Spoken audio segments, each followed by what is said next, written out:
Good evening and welcome back to a regular meeting of the Burbank City Council. Today remains Tuesday, August 13th, 2024.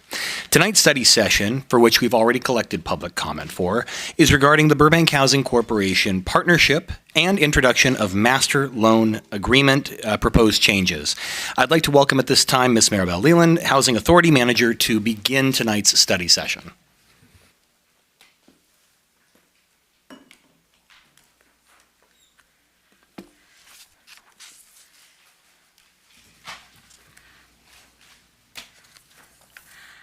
Good evening and thank you.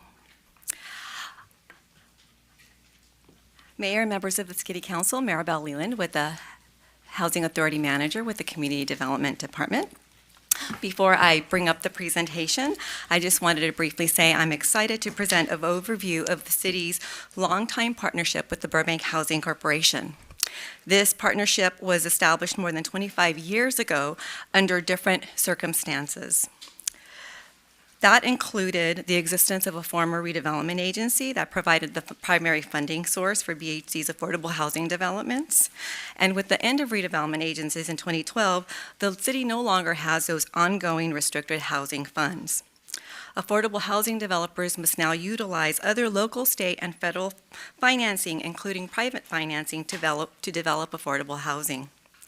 The study session tonight is an overview of this BHC partnership structure and the introduction of a proposal from BHC to consider amendments to a master loan agreement with the city, to be discussed in greater detail over the span of several upcoming meetings. Those upcoming meetings would have specific and details in those coming months. Please consider this study session as an overview and introduction only, with more conversations to follow. Before I begin, I'd like to note that in attendance we have several BHC board members, BHC staff, BHC's legal counsel, and the city's financial consultant as well in attendance to facilitate the discussion with council at the end of the presentation. With that introduction, on to the BHC partnership.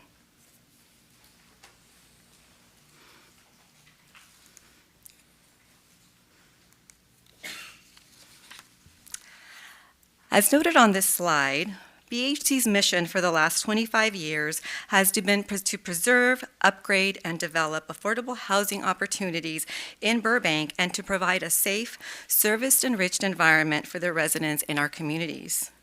They have accomplished this mission with a 9-member volunteer board, including 2 members that are appointed by the City and Housing Authority Board, and also includes a passionate and dedicated staff. BHC is a 501c3 nonprofit housing developer and is a HUD-recognized community-based housing development organization eligible to receive the city's home funds for the creation of affordable housing in the community. Now, just a bit of history. This slide provides a brief history of how it all began. The former Burbank Redevelopment Agency utilized its powers and financing resources back in the mid-90s to acquire properties on a cul-de-sac on West Elmwood Avenue, an area known today as the Elmwood neighborhood. In order to take back the neighborhood, if you will, from gangs, the redevelopment agency and the city acquired properties in order to rehabilitate them, made improvements to infrastructure, and then made available the newly acquired and rehabilitated units to income-eligible lower-income households. BHC was established in October 1997 as a nonprofit housing corporation to manage the Elmwood properties and to continue this effort to improve and preserve affordable housing, along with providing resident services and property management services to revitalize neighborhoods in what we called focus neighborhoods. The term focus neighborhood was utilized for several years as the city and BHC made a concerted effort to acquire and rehabilitate properties with restricted housing funds in areas that would benefit from financial investment and new development, with the goal of revitalizing 5 neighborhoods as noted on the slide.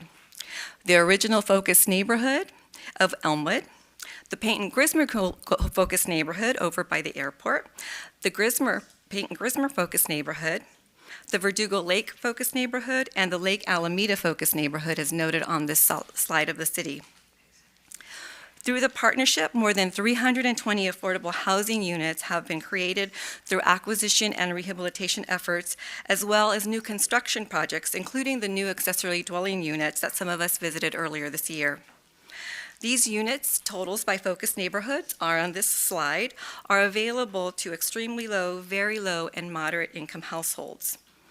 Unfortunately, with the end of the redevelopment agency, that ongoing funding, the Focus Neighborhood Program is no longer in existence and active. However, BHC still utilizes Focus Neighborhoods to track finances and budgets.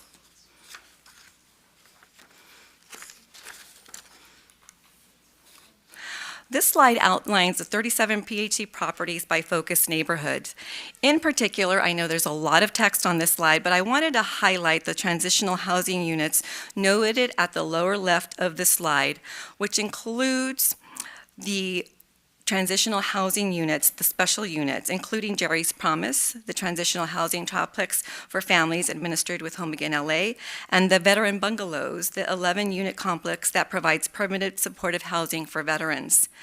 There are currently 19 transitional housing units in BHC's portfolio, with BHC expecting to add more in a future development on Fairview Street, currently going through the entitlement process.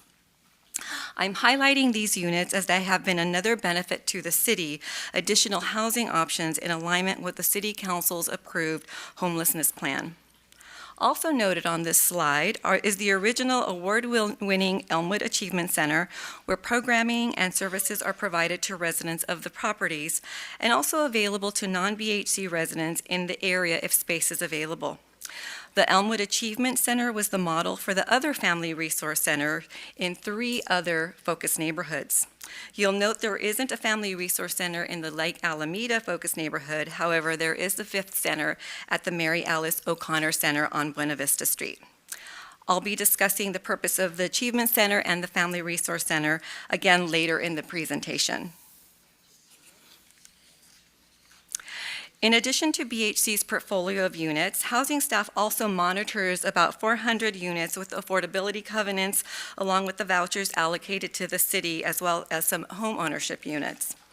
The city's monitoring efforts are critical to ensure affordable housing requirements are met. There are currently more than 2,000 housing developments in the pipeline, approximately 400 of those to be affordable to lower income households. Staff is continuously working with the development community on affordable housing agreements for the future monitoring of those units as well. Here are those ADUs that we visited earlier in the year. These are the newest units to be added to the city's monitoring portfolio, both on Linden and Niagara, that were completed earlier this year. And just to highlight, as an example of BHC's work, at the Linden Avenue site, BHC added a 2-story building at the front of the property that includes a 2-bedroom ADU on the 2nd floor and an ADA-compliant 1-bedroom unit on the 1st floor. At Niagara Street, BHC added 2 additional units at the rear of the property, 1 ADA-compliant 1-bedroom unit on the 1st floor and a 3-bedroom unit on the 2nd floor. All 4 units will provide affordable rents to extremely low, very low, and lower income households and residents of our community. The last few slides provided an overview of the affordable housing units BHC created and maintains and manages. The next couple of slides will highlight the second half of BHC's mission, which is to provide services to enrich the quality of life of their residents. This all started with the city's efforts in the Elmwood neighborhood and the award-winning Elmwood Achievement Center back in 1999. Utilizing the Elmwood Achievement Center model, additional Family Resource Centers provide services and programming in other focused neighborhoods, such as an after-school scholars program, volunteer community service program, volunteer mentoring program, youth employment, and parent classes and workshops, among others. Furthermore, BHC manages 2 child care centers, the Pete McGrath Child Care Center at 2300 Ontario Street and the Mary Alice O'Connor Child Care Center at 401 North Buena Vista. Combined, these two centers provide childcare for 180 infants, toddlers, and preschoolers. One highlight of the centers is that 20% of the spaces are subsidized for lower-income residents, with priority given to BHC residents. Just like the Family Resource Center programming, quality, affordable childcare can be a critical necessity to our lower-income residents with children.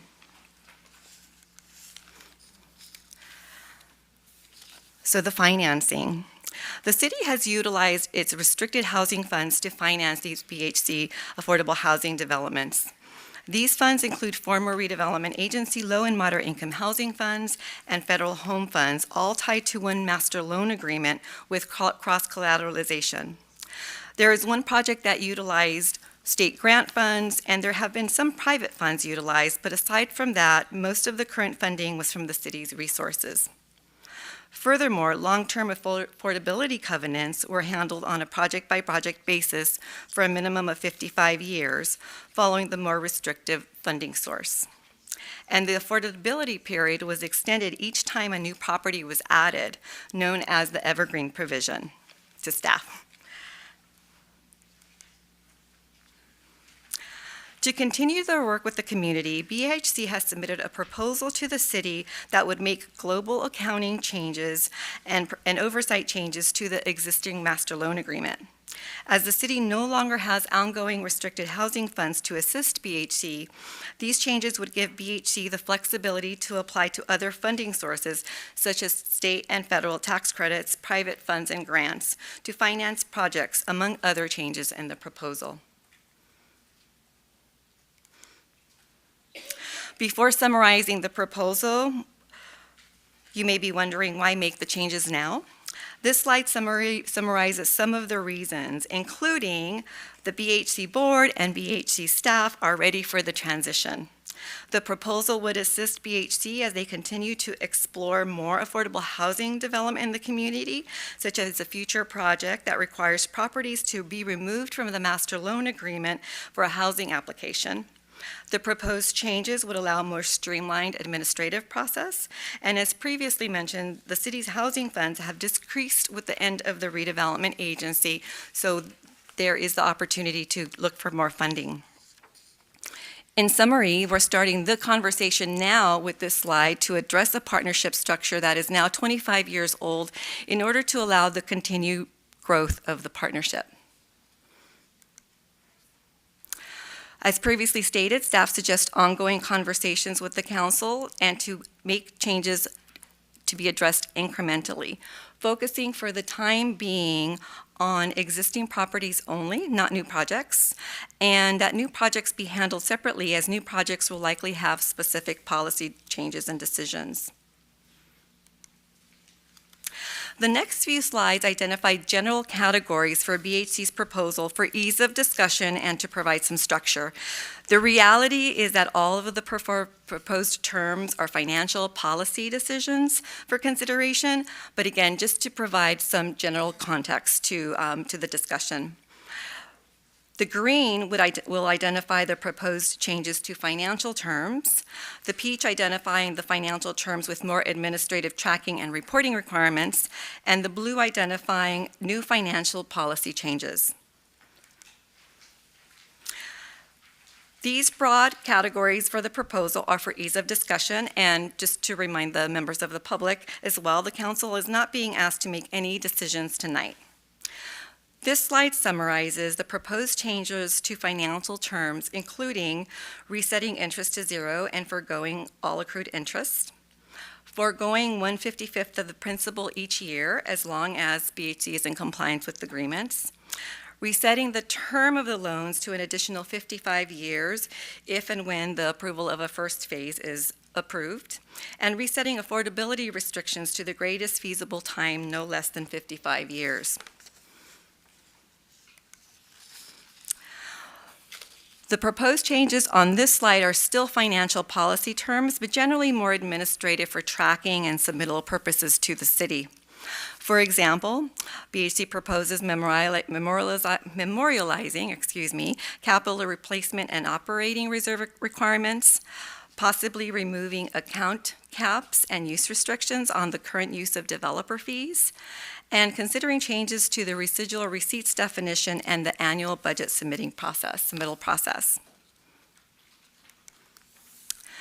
This slide highlights new policy decisions and changes. For example, should BHC receive a new revenue source via an asset management fee for existing rental properties they manage? Is there a legal policy that BHC can develop to address over-income tenants in units? What is the financial analysis required if when a property is removed from the master loan agreement? And looking ahead, what is an appropriate developer fee for new affordable housing development?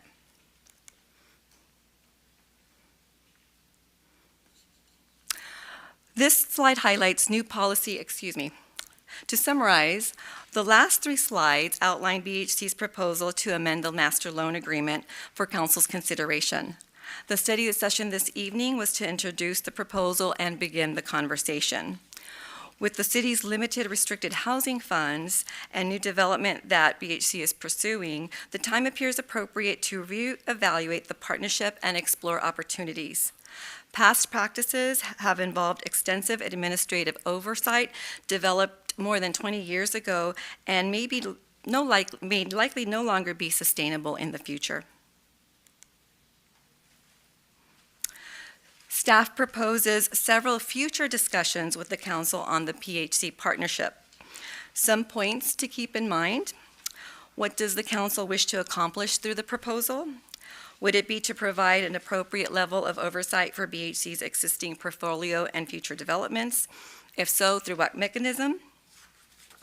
Is it to allow BHC to provide more affordable housing and ensure long-term financial stability to BHC? How do we ensure the city maintains proper controls? Can BHC, for example, change its mission without city consent? Should the city continue to provide broad oversight to the budget and finances? These are just a few questions to consider. Staff would suggest that future discussions include the level of involvement of the city with BHC. Furthermore, looking ahead, BHC is looking to diversify their funding sources as the city no longer has the funds to assist BHC as they did in the past.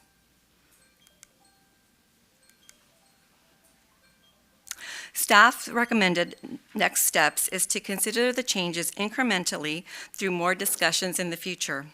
Tonight's conversation is just one of the first discussions to introduce the proposal and to provide the historical context to the BHC partnership.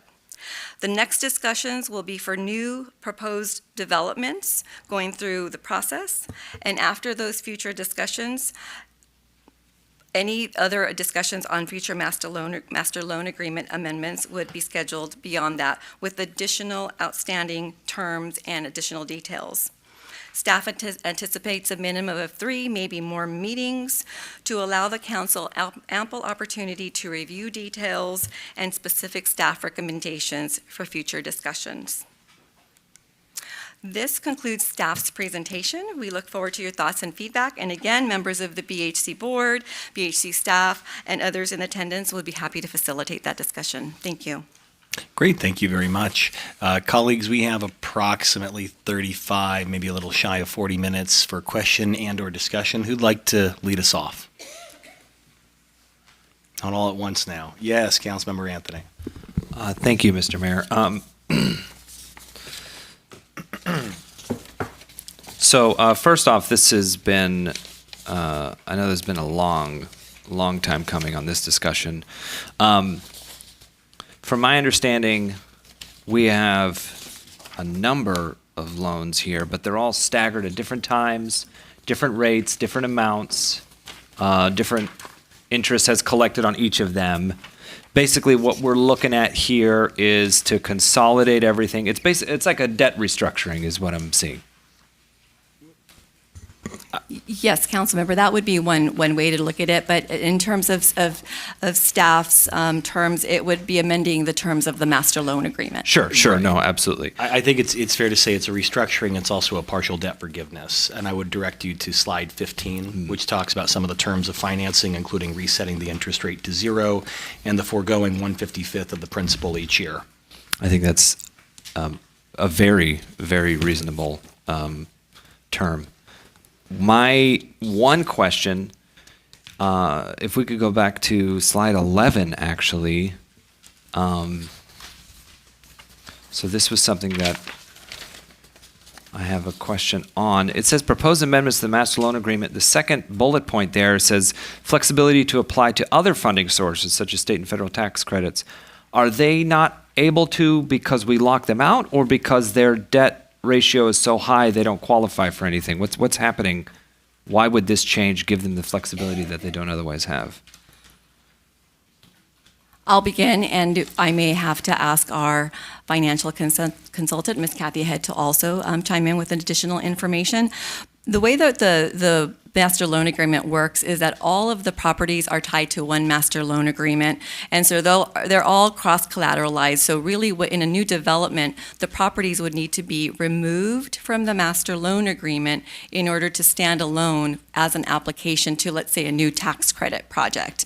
So that is one of the challenges when having all the properties tied to one master loan agreement. You're essentially indebted together, and moving forward for a tax credit application, for example, we would need to look at the properties individually. Okay, so we're asking to move it to a system where they can pull each property out individually. Correct, and one of the things that staff has been looking at with also the city attorney's office and our financial consultant is to provide some parameters for that removing of the master loan agreement. What kind of financial analysis would need to be provided? I mentioned during the presentation that while the focused neighborhood concept no longer exists for development, it does assist BHC with their finances, because some properties in one neighborhood do make more revenue than other properties in another neighborhood. And so the finances work very nicely with that. So we would want to look at the finances to see how a proposal of a property to be removed from the master loan agreement may possibly affect the finances or not, so they're still financially stable. And my guess would be 25 years ago when we had redevelopment, it's not like they were going out to look for other grants. We were basically funding the whole thing in-house. So this wasn't a problem. But in today's marketplace, there's a bunch of grants out there, state, federal, county. So this would free them up to go after those more flexible funds. That is the intent, Okay. and that is really what BHC, the board and staff, is looking to do. Okay, great. Thank you, Councilmember. Who'd like to go next? Yes, Councilmember Mullins. Thank you. First of all, I do want to thank the staff and also the whole entire team sitting here with us tonight, staff and also the board being here and presenting this to council now. It is overdue, and it's about time that we do look at our master agreement and make sure that is this working for you or not. And obviously, from what we're hearing, and we're going to hear some more in the future, there is some obstacles for you to be successful and continue to provide the services that we're asking of you, and also looking at you to provide for in our housing area. So I am definitely looked at this and with the staff report and talking with staff yesterday. I think I'm very much, I understand the reason behind this, and I'm looking forward to more dialogue and more discussions. The one question I have, actually I have two, when is the first payment of those loans are coming up, the interest on the loans? Is this something in a couple of years, or is this something coming up real soon? The current master loan agreement has the majority of the properties tied to that master loan agreement, and the last property that was added was, I'm going to, without having the information in front of me, maybe say 5-6 years ago. So it would be 5-6 years from then. However, I do want to say that was never really the intent of the financing. The intent of the financing that there would be ongoing affordable housing funds to work with BHC with. And on paper, it looks like a big $60+ million project. However, it was really the former redevelopment agency money was to continue to create this affordable housing. So the intent was not to necessarily collect any of that money in the short term or in the future. However, this is the proposal now to address that sooner rather than later. So BHC has made payments. The payments they make are categorized as residual receipts. So the master loan agreement, as Ms. Leyland indicated, allows them to pool their operating assets to cover all the liabilities across all of the properties, and they make a payment only on the residual receipts. That is the money left over after they pay operations plus reserves, operating reserves, capital reserves. We structured the relationship so they would so that they would fund reserves to upkeep the property and cover operations before they had to make any payments on the loan. So when they're only making payments with residual receipts, which are less than 3%, and the interest is 3%, then that debt really balloons. And the interest was just one of many ways that the city basically helped to secure the asset. And that structure, now that we've had 25 years to see it play out, it's clear that there's not enough residual receipts to ever pay that back. But they have been making payments, sometimes as much as in excess of $100,000, and sometimes nothing. Thank you, Mr. McNeil. If I may add that it has been, the last residual receipts payment has probably been several years now, because for the reason of utilizing any revenues in order to fund their operations. So it is very limited in terms of the residual receipts payments that we have seen. Thank you. And I think the reason I'm asking this is to know if we are not moving forward fast enough on allowing this to actually happen and change our master loan agreement, is it putting an impact, financial impact on the organization? That means, do we have to take action sooner than later? I know the city's probably not after them saying you must make your payments. However, it's still in writing that they have to make payments on the interest rate. So my goal is to make sure that we're not putting undue financial impact on them, that they can use these funds for something resourceful in housing, not just paying the city. So I'm just hoping that we're not requiring them to make any payments until we make this. So the loans don't create a deadline that they're at risk of defaulting on. It just imbalances their books in a really big way, because it looks like they owe us $28 million or so in interest, So- which we know they can't pay. We didn't have to require interest when we originally put the deal together. And once we came up with a solid template for structuring these, we just kept using it. And now it's at a reasonable point where we can reevaluate that structure. But the terms of the loans were extended with each edition of a new project. So those dates are, to Maribel's point, 50 years out in the future, but they have a need, to the council member's point, to use those assets now to create more housing. So it's really a point of, it's more, they need the cash operationally, they need their books squared up operationally or financially, so that they can be more flexible.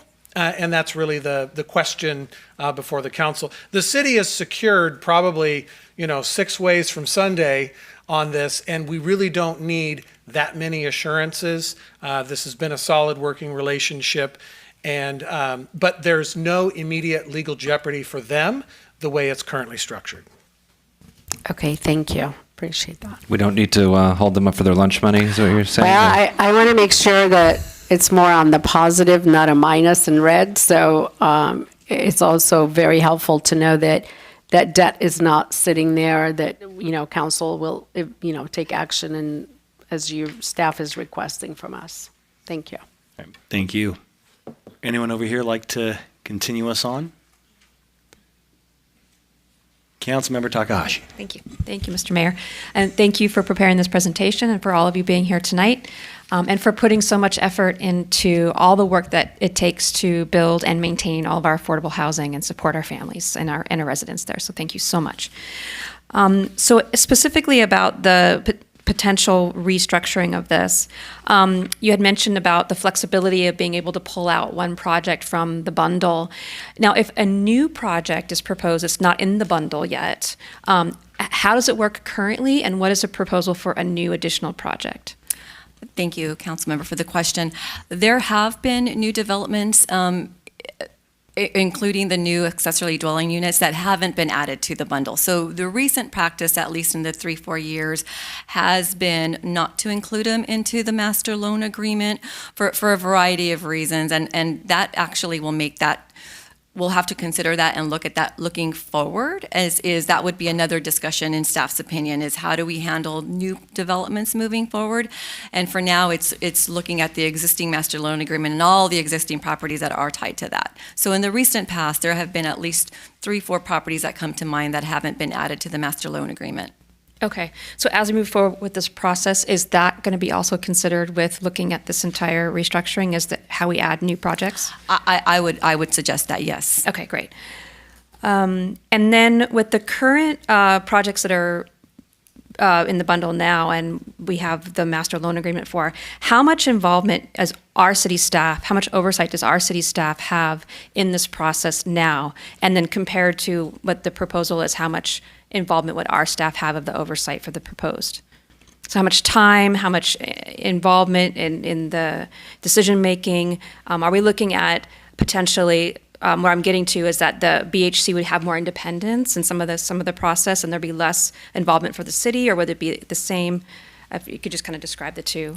Yeah. Yes, happy to. If I understand the question correctly, it would be what would be the benefit from amending the master loan agreement with some of the more administrative areas, possibly? Yeah. Mm-hmm. Okay.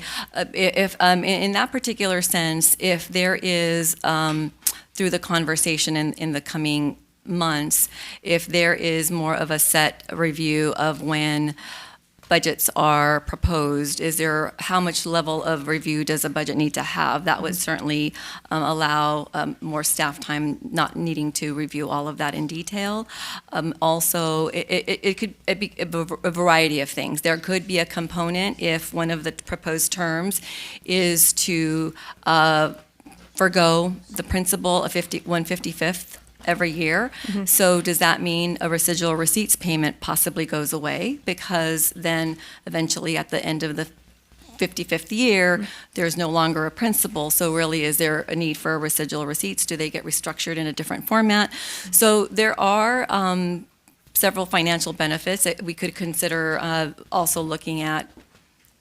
Just some of the monitoring, for example, maybe streamlining some of the monitoring that happens, including some of, and this is very rare on occasion, that residents have been very successful in units and they increase income, and so they are looking at how do they look at making those units available to other residents as well. Mm-hmm. So there are different areas that would certainly could benefit from restructuring some of the terms.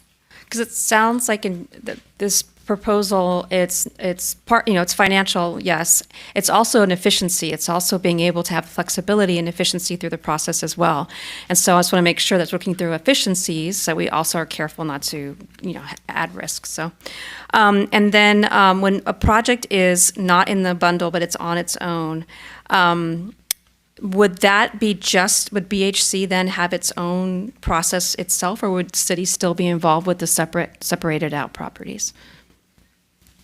They would have a separate loan and a separate situation from the city, or are they on their own with those properties? Well, in terms of a new affordable housing development, for example, if there were some federal home funds that are available to be able to be utilized in partnership with BHC, there would still be the review of staff, the consideration of the city council, also sitting as the housing authority board for the review and consideration of that financing to the project. So there is still going to be that level of financial review and approval from this body in order to provide that financing. So there will continue to be that level of parameters, including the ongoing monitoring efforts that was highlighted during the presentation. As staff, we really are working towards protecting the city's asset and the investment in these developments. And BHC has the same mission. So that isn't a concern. However, that is something that they will continue to do, that we as staff will continue to do to make sure we're monitoring the units and protecting the city's investment in all of these developments.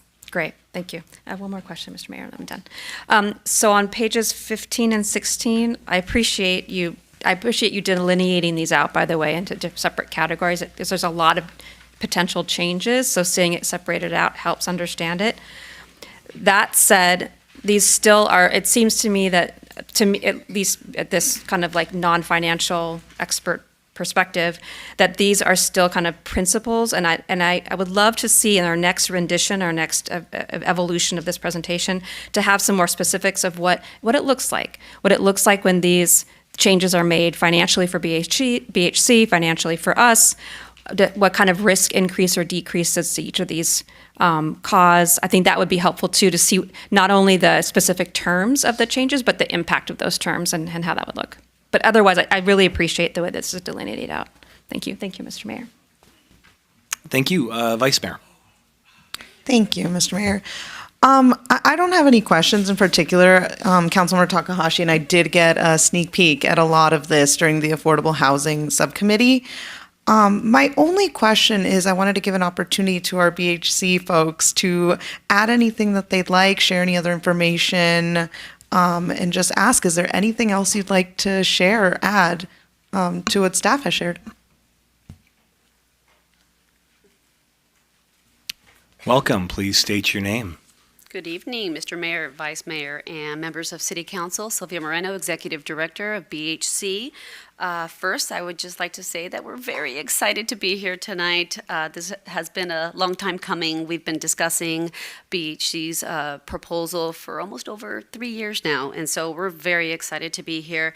But before I answer your question, Vice Mayor, I would like just to take a moment to introduce my team. They flew in from San Francisco, and so it's really important to highlight that they've been on this journey with us for the last 3 years. First part of BHC would be Raha Arnold, VP of Operations, Sally Veras, our accountant, Dina Fuentes, Finance Director with RSG, Lynn Hutchins and Jocelyn Portales, attorneys with Goldfarb, and the BHC Board of Directors. We have many members from the BHC Board of Directors here. Chris Walker, Board President, Elisa Cunningham, Vice President, Brock Collins, Secretary, Vic Giorgino, Board Member, Jen Dunn, Resident Director. What I would like to say is that this is really important to us. This debt restructure. It's a critical moment in BHC's history. BHC's current structure of the MLA is just not sustainable moving forward, and we cannot operate no longer in this manner. Changing the MLA is just really important for the financial sustainability of this organization and to ensure long-term viability into the future. In addition to that, BHC really wants to grow and expand. It's our time. With no RDA funds and limited home dollars, we cannot grow. And we can't just rely on city funding. Those times are over. We want to pursue larger affordable housing developments here in Burbank, and we want to continue serving our community. In order to achieve that, we need to be creative. We need to involve with today's economic times, but we need the city support to do that. BHC needs flexibility within the provisions of our master loan agreement, and that would just really help us out to pursue other funding sources, such as the tax credits and federal and state funding opportunities. So thank you for your consideration, and if you have any additional questions, we're here to answer them for you. Anything else, Vice Mayor? No, just thank you for that, Sylvia. Thank you for staff for putting this together. I know it's been a long time coming. It's a long time coming. And to Councilmember Takahashi's points, I will save my questions because I'm interested in seeing what the new agreement looks like, what the structure of that really is, and looking at it in depth. Okay, great. Thank you, Ms. Moreno. So I have just a couple quick questions. First of all, I want to thank staff and the BHC team for, I'm sure there was a lot of collaboration in preparing today's presentation. Exciting stuff, and I agree with Ms. Moreno. This is a turning point in BHC's history.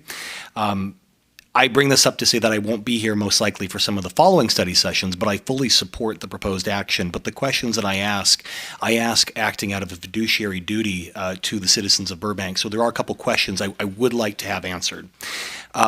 My questions will be primarily drawn from slides 15 and 17. So, Ms. Librato, if you could pull up slide 15. Ms. Leland, I'll probably start with you. You're welcome to pitch it over to any other member of the team who's best prepared to answer. Looking at slide 15, I'm looking at the right column, which is labeled Proposed Master Loan Agreement Terms Phase 1.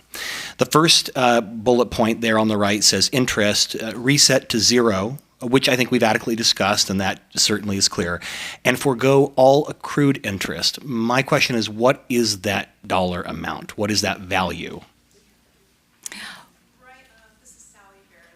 Oh, if someone else has an answer, feel free to come on down and speak in front of the mic. Okay.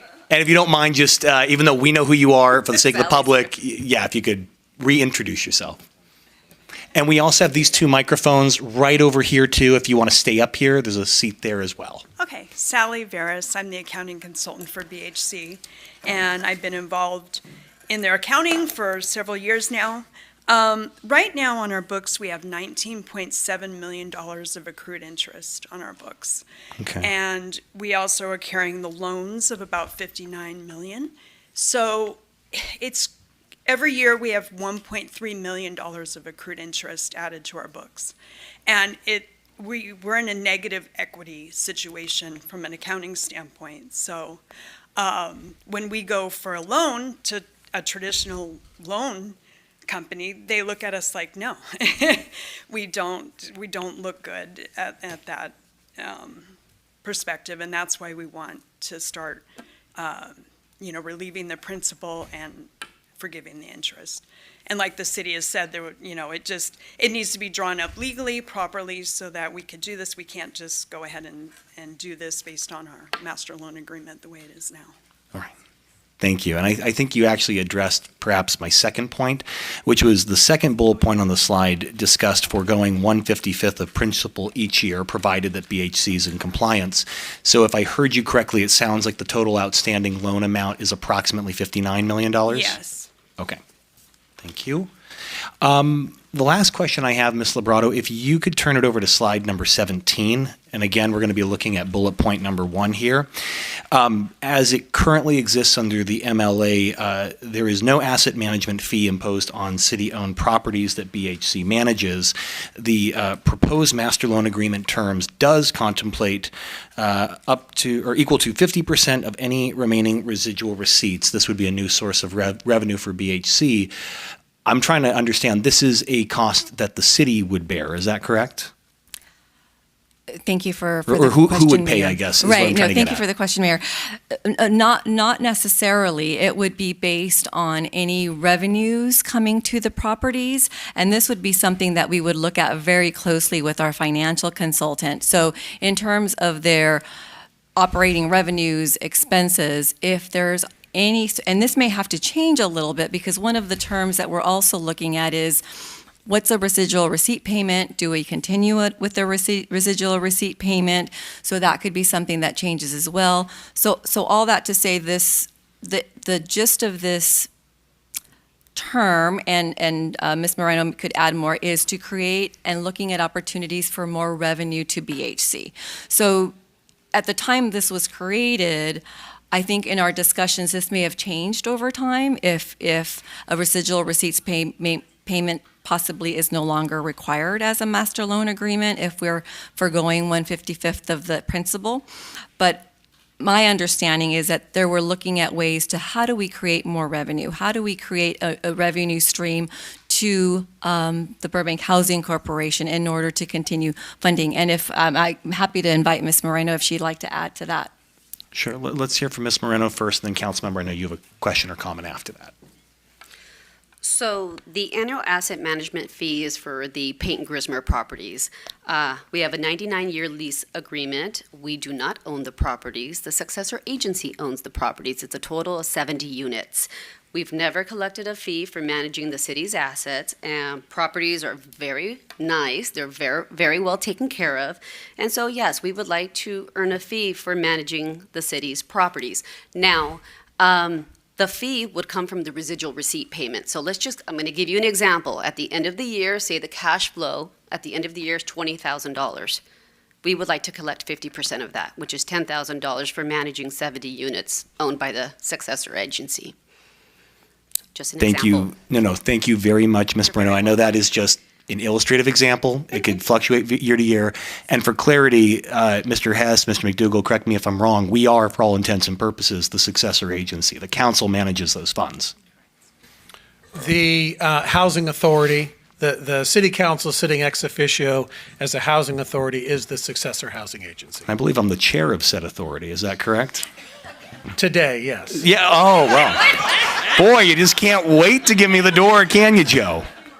Come on. Less than 4 months. Give me a break. Councilmember Anthony, you've been patient, please. Yes, just to clarify further on that, it's a successor to the redevelopment funds that we had for years that built a lot of these places. And then once that went away, we had to sort of create a separate entity entirely to manage those funds and deal with all the properties that were created afterwards. And so, yes, if I'm not mistaken, you mentioned earlier, one of the biggest pieces of that property that the successor agency owns is 70 units that BHC manages. They don't own, they manage. And so to the mayor's point, so just to do a counterpoint, we are, like you said, reducing the interest rate to 0. So you'll just be paying back the principal loan, but then in return, 50% of any residual receipts from any properties you manage but don't own, that goes back to, that's an income to you. All right, so we're taking a loan payment back, we're giving a little bit of income back to you. Okay, and that, for all intents and purposes, creates a better sustainability outlook on your books, so that when you go to third-party agencies, when you go to private loan officers or government grants, when you put it out on the book, they see better numbers coming in and better numbers going out, and it's easier for them.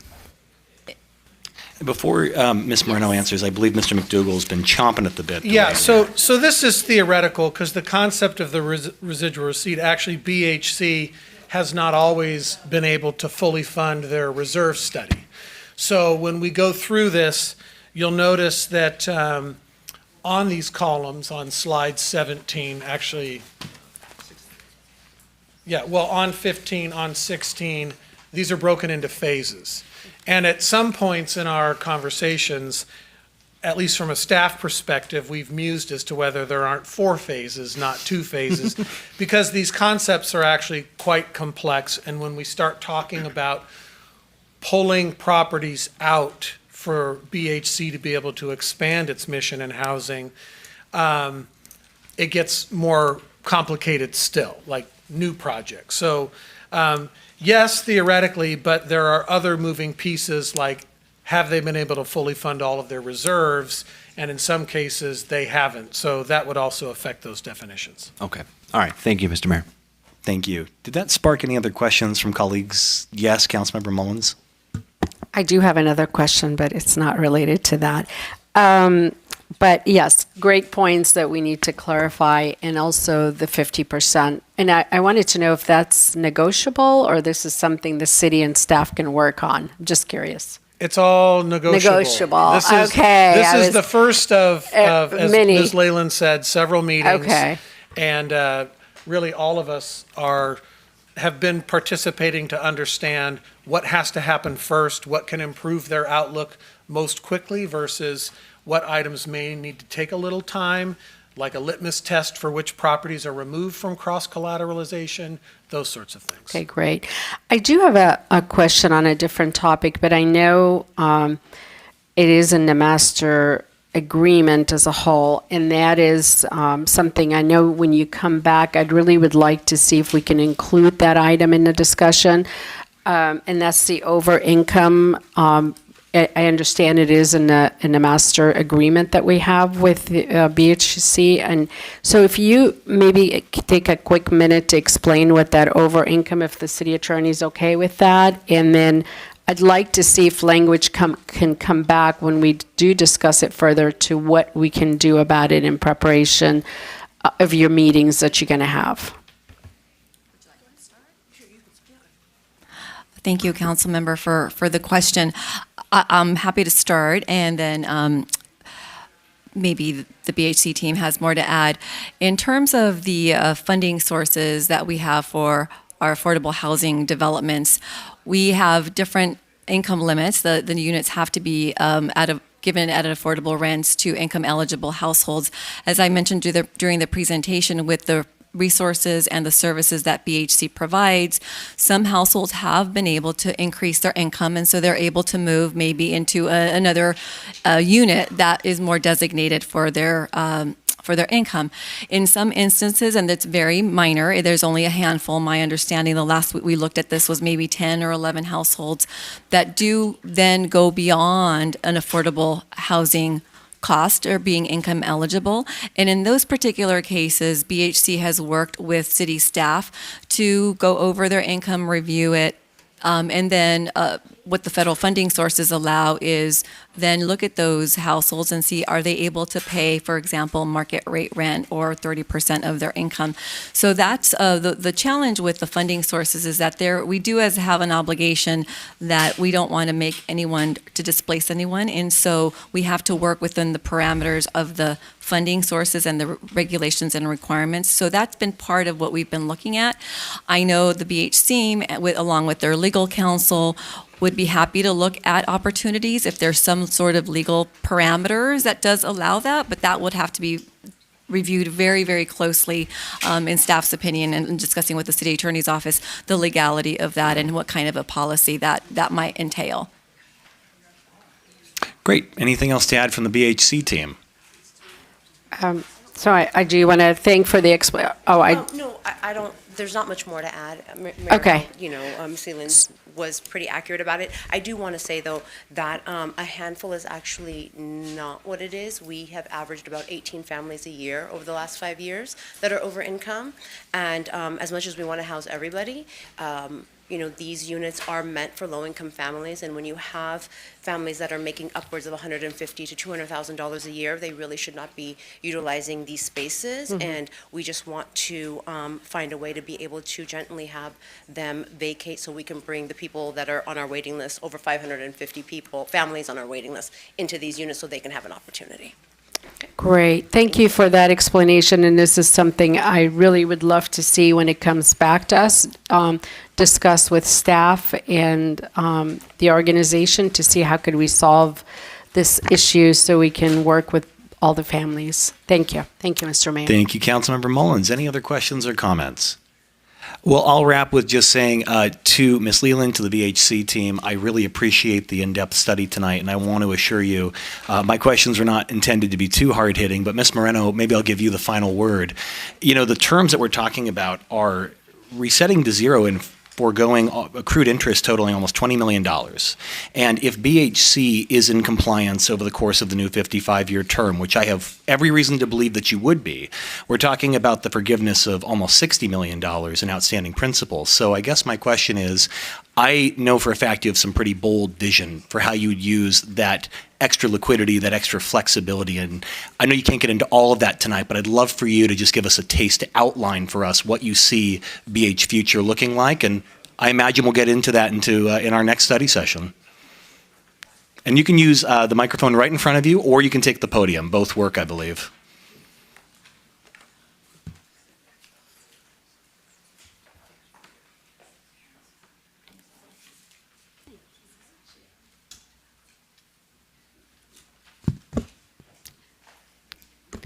Well, as I mentioned, we want to build larger affordable housing projects. And the only way to do that is for BHC to be sustainable. this would allow us to do that. It would allow us to continue building affordable units in our community, serving our community. We've been serving our community for the last 25 years, and we want to continue serving our community for another 50 years. So giving us this flexibility would help us do that. Wonderful. Well said. I think the community will continue to have questions, although I hope that the community will be supportive of this potential change. So in the next study session, I know it's difficult, but any ability to forecast a range of the scope of work that BHC hopes to do with this added flexibility, any number that you can use to quantify what this could do in terms of adding new affordable housing to our community, I think that would be very helpful in alleviating any concerns and addressing questions that the community might have. And I'll wrap with this. I fully agree with something I think you said, Ms. Moreno. The elimination of redevelopment agency fundings has substantially harmed our ability to add the much needed affordable housing that we need in our community. In my view, there has to be a long-term solution from our state capital, but in the short term, I think, short to medium term, I think that this is a fantastic idea. So I look forward to the next study session. Hopefully, if Mr. McDougall doesn't show me the door, that is. With that, everyone, thank you all for consideration of this item. We're going to take a short recess of about 2 to 3 minutes, and then we'll convene the rest of our meeting. So we are in recess.